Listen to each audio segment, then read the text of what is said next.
Hashtag we got a point. Ugh. I don't want to play in overtime anymore. Quinn Hughes played 4 minutes in that overtime. Yeah, it didn't matter. We only got one shot on net. What was Tyler Myers and DeBrusque doing? They were like standing shoulder to shoulder, like it's Timbit's hockey again. Like they were both just like you see one guy in the corner and there's two of you trying to go to him, even though he's already got Miller on him. What are they even thinking? I don't know, man. I don't know. I literally don't know. Like we got possession like 4 times in overtime there, and all we can get is one shot on net. Like we friggin' suck. Like, oh my lord.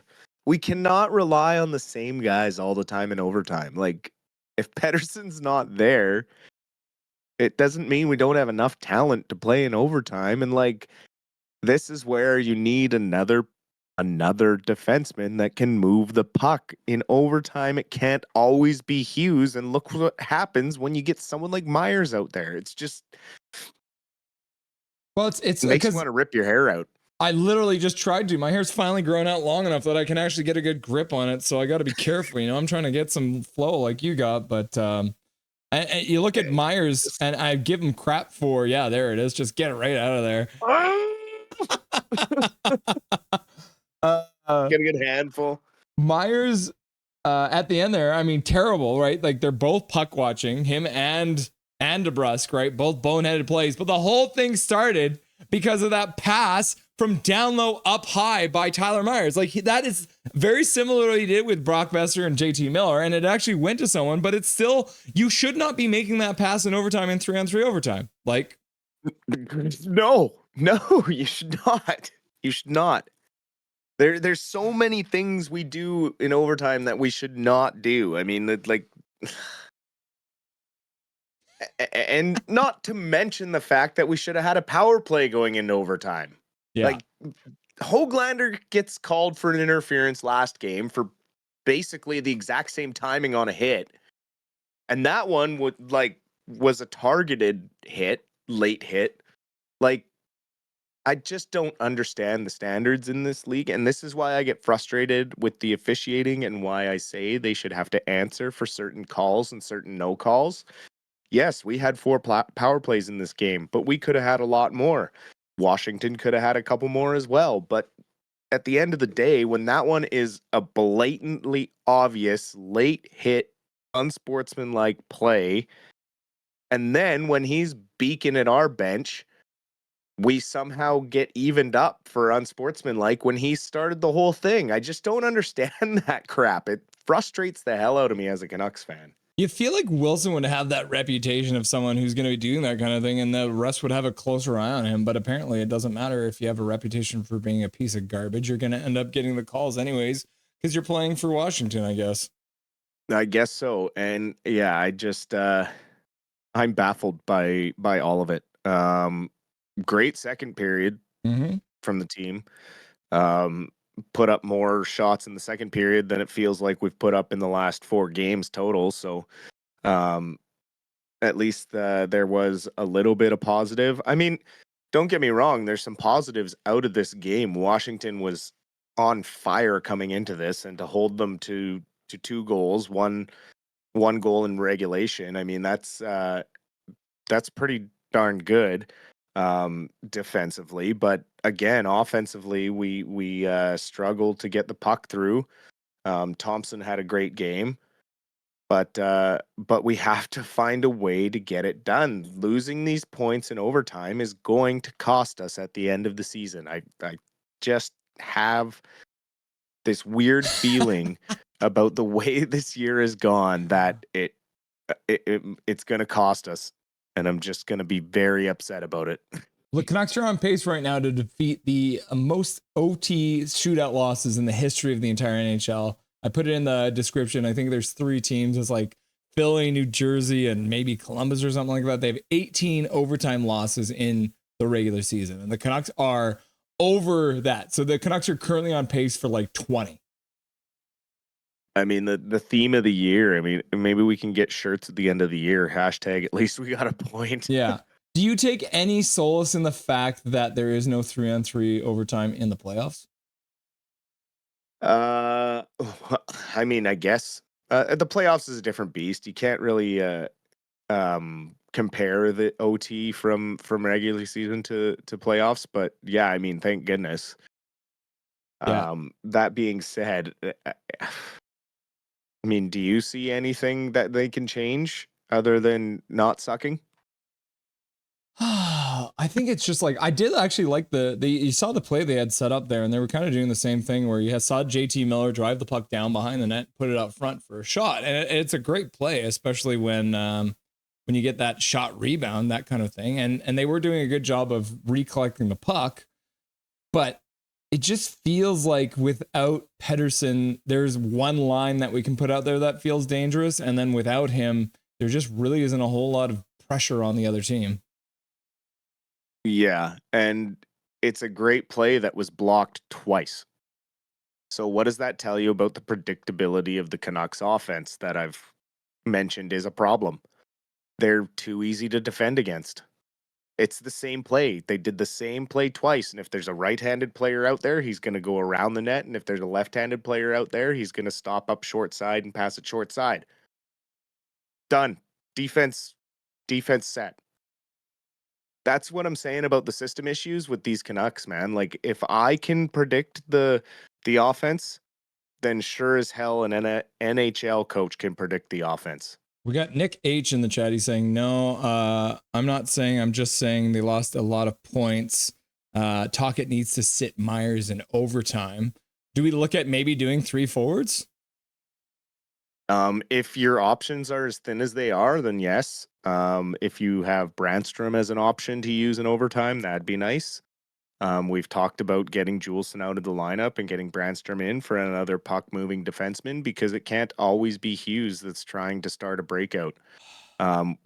We're seeing the issues when it comes to generating offense when Hughes is not on the ice, and that comes with the personnel that we're deploying.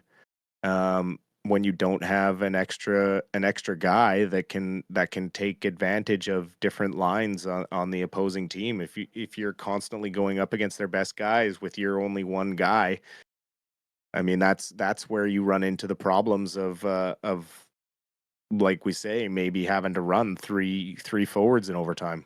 I mean, you even saw it with Quinn Hughes. Like I said, he literally played the first 4 minutes of that overtime period. And there was a moment, probably at like the 3-minute mark of his shift, where if he had been rested, he probably goes around a guy and makes a play. But instead, you can see there's a little bit of fatigue there, and he wasn't able to make a play. So yeah, it's great to have Quinn Hughes out there, but there's no league in this world where you should be playing a 4-minute shift in hockey. Like I don't care if you're Quinn Hughes, you're the best defenseman in the whole league. 4 minutes is just wrong. Like you should not be out there that long. No, and I understand the mentality of well, you should score faster, then he won't be out there that long. And it's like, well, to score, you got to get shots on net, and if you're running the same play every time that the defense can predict, and the shot's getting blocked, then you might need to start coming up with something new, and maybe just trying being creative and scoring something off the fly. It seems like our rush has been killed by the structure of this team. And I don't know if they're just blind to it, if they think that something's going to give when everyone's back, but I just don't see it changing even when we get healthy. Just the way that we play, we only play desperate when we're behind. If we played desperate the whole game, I feel like we would be just fine. Because we have this ability to buckle down and make the right decisions when we're desperate. But when we're tied or ahead and we start to sit back, we just start to play this real stale, boring, predictable style of hockey. It was one of those things. Like I even saw they were chatting with Rick Tocchet in an interview today, and they were talking about like what's the difference between what happened this year and what happened last year. In that last year it felt like a problem comes up in the play of the Canucks and they address it, and then the next game you don't see it again. And then the other one they were talking about is like when a mistake gets made, you can't follow it up with another mistake, and that's what Rick Tocchet was saying. Is you're seeing guys make a mistake panic, and then do something again that makes another mistake, which is exactly what happened with Tyler Myers, where he makes a mistake, makes an ill-advised pass, and then makes another mistake by overcompensating by going way too low, shoulder to shoulder with DeBrus. That's just something that can happen at this level. Absolutely. And if Quinn Hughes is that tired, when your goalie makes a glove save and you have an opportunity to call a timeout, call a timeout. And then Quinn Hughes gets 30 seconds to catch his breath. What a concept. 3 stars of the game, clearly picked by Washington. You've got Logan Thompson, your number 1 star, or the goaltender for Washington. You've got... Deserved, for sure. Yeah, fair enough. But at the end of the day, too, both goals were scored by Dubois, so how does he not get the first star? He's the second star. I mean, 30 saves, right? So I guess I can see that. But then Roy has 1 assist as a defenseman. Like, I didn't even hear his name get called once the whole game, and you don't give a single star of the game to a Vancouver Canuck. Like, why? Who is choosing these stars on the? Because I feel like maybe it's our broadcast team, because I feel like Shorty and Ray Farrell, they're always very level-headed, right? Like they love the Canucks, but they're not homers. Whereas every time we're on the road, you get these 3 stars that are all Washington Capitals. Like, what is this?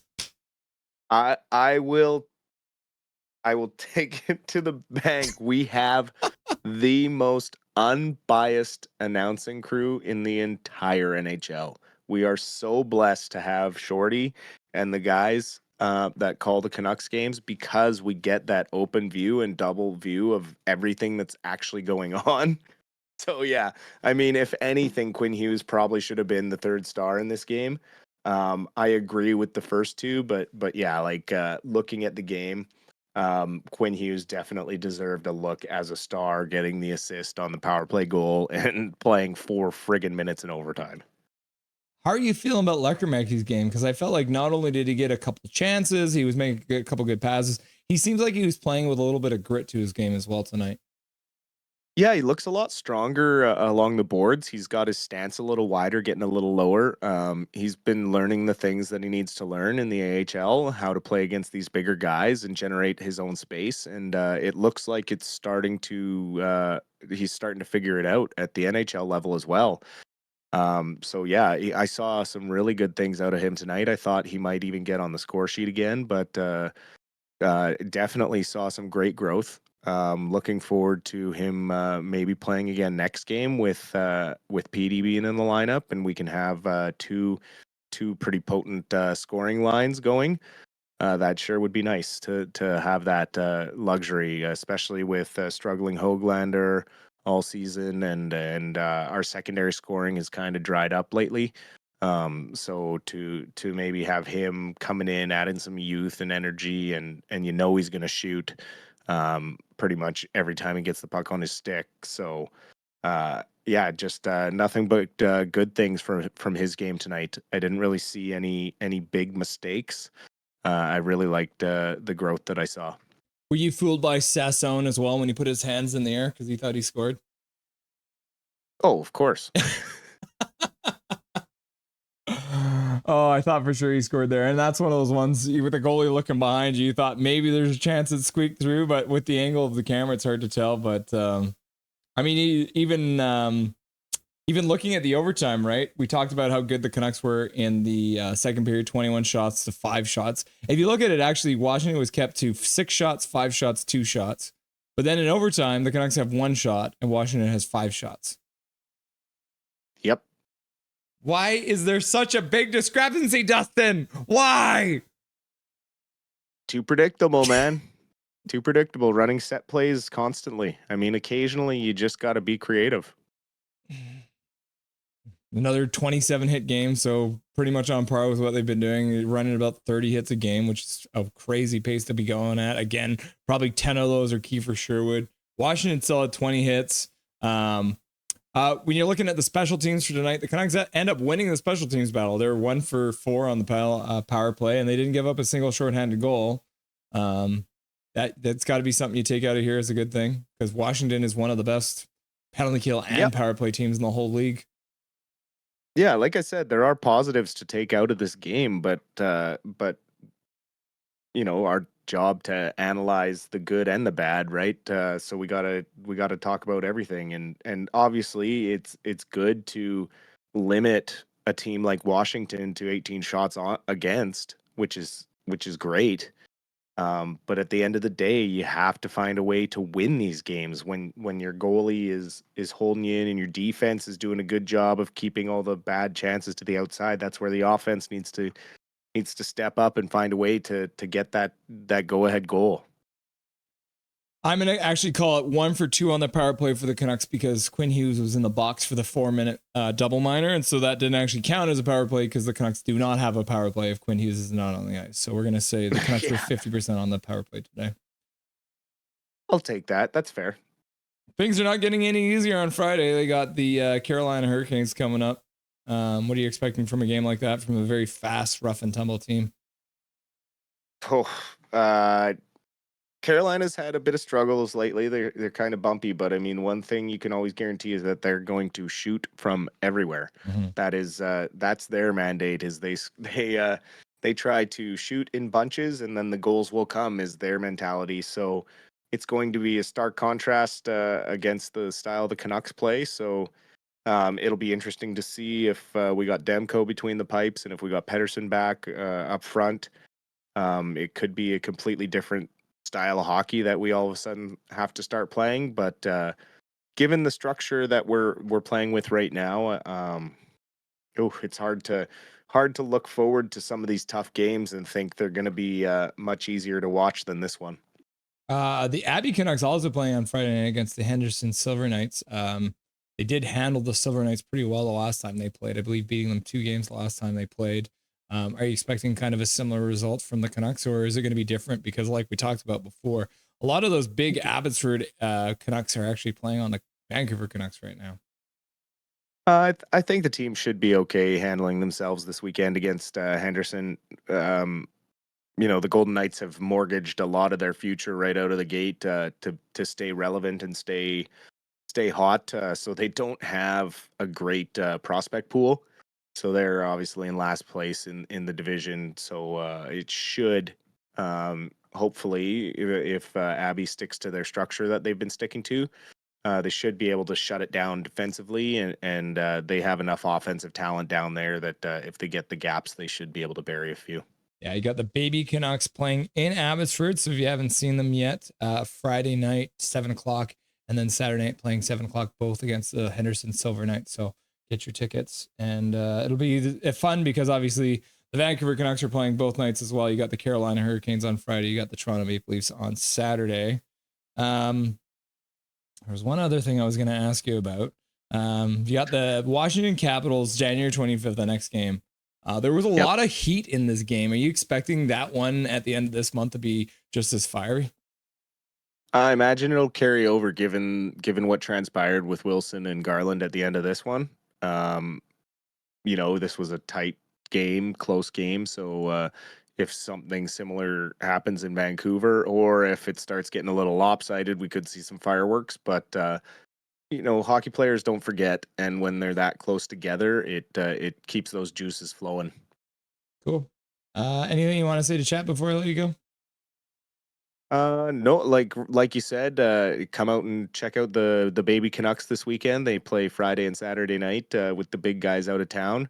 For a cheap ticket price, you get a chance to see Hronek getting back on the ice maybe and seeing how his play is before he gets back up onto the big club. So you might want to take advantage of that this weekend and get out and check out a game.